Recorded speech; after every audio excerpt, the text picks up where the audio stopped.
Let's see how to set Chrome as the default browser Windows 11.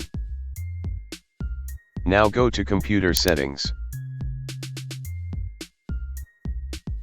Then Apps.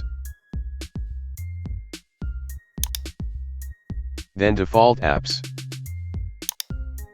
Then scroll down and go to Google Chrome.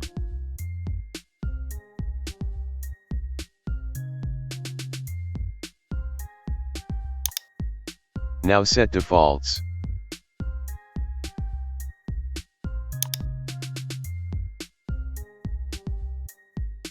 Now you can change the default browser to another document application.